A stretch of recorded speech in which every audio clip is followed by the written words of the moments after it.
कल्पना कीजिए आप समुद्र के किनारे खड़े हैं, सामने लहरें उठ रही हैं और सूरज ढल रहा है। तभी कोई आपके कान में कहे, क्या तुम्हें पता है, इस समुद्र के नीचे एक ऐसा पुल है जिसे भगवान राम ने अपनी सेना के साथ बनाया था। आप चौंक जाते हैं। क्या ये सच है? क्या वाकई समुद्र के बीच में इंसानों ने कभी पुल बनाया था? दोस्तों, आज मैं आपको लेकर चलूंगा उस रहस्य की ओर, राम सेतु की ओर, जो आज भी विज्ञान और आस्था दोनों को चुनौती देता है। कहानी शुरू होती है त्रेता युग से, जब रावण माता सीता का हरण कर लंका ले गया था। भगवान श्री राम ने वानरराज सुग्रीव, हनुमान और पूरी वानर सेना को साथ लेकर समुद्र पार करने का निश्चय किया। लेकिन समस्या ये थी कि सामने था गहरा और उफनता हुआ सागर।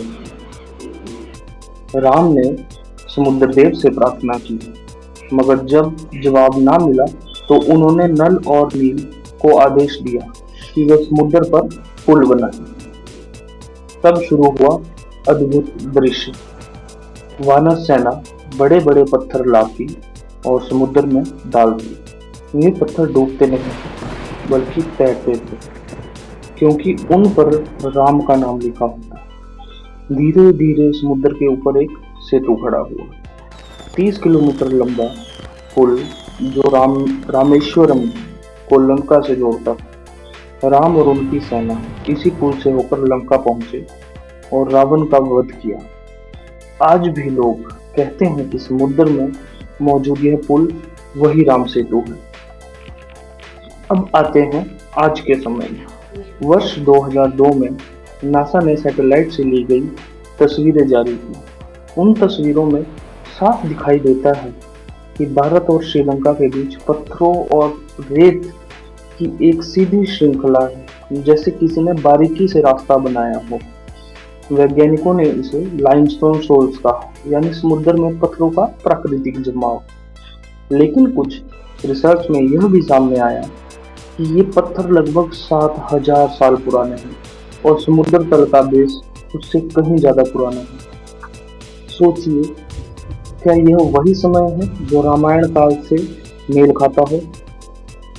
राम सेतु का रहस्य सिर्फ विज्ञान तक सीमित नहीं रहा, यह राजनीतिक और आस्था का बड़ा मुद्दा बना। कुछ लोगों ने कहा कि इसे तोड़कर जहाजों के लिए सीधा रास्ता बनाया जाए, लेकिन धार्मिक संगठनों ने कहा यह सिर्फ पत्थरों की लाइन नहीं, बल्कि हमारे भगवान का प्रमाण भी है। कोर्ट तक मामला गया, वैज्ञानिक बहस करने लगे। किसी ने कहा यह पुल इंसानों ने बनाया, तो किसी ने कहा नहीं, यह प्रकृति का काम है। पर सच आज तक कोई साबित नहीं कर पाया।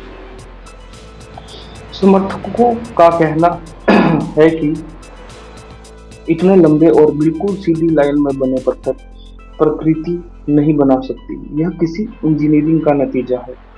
और यह वही पुल है जिसे रामायण में वर्णित किया गया है। दूसरी ओर वैज्ञानिक कहते हैं कि समुद्री धाराओं और रेत पत्थरों के जमाव से ऐसा बनना संभव है, यानी इंसानों का काम नहीं, बल्कि भूगर्भीय प्रकृति का नतीजा। कुछ लोग मानते हैं कि यह प्रकृति संरचना थी, लेकिन राम की सेना ने उसे मजबूत करके पुल जैसा बना दिया। अब सोचिए, अगर यह पुल इंसानों ने बनाया था, तो 7000 साल पहले कैसी इंजीनियरिंग थी? अगर यह प्राकृतिक है, तो यह बिल्कुल सीधी रेखा में क्यों फैला है?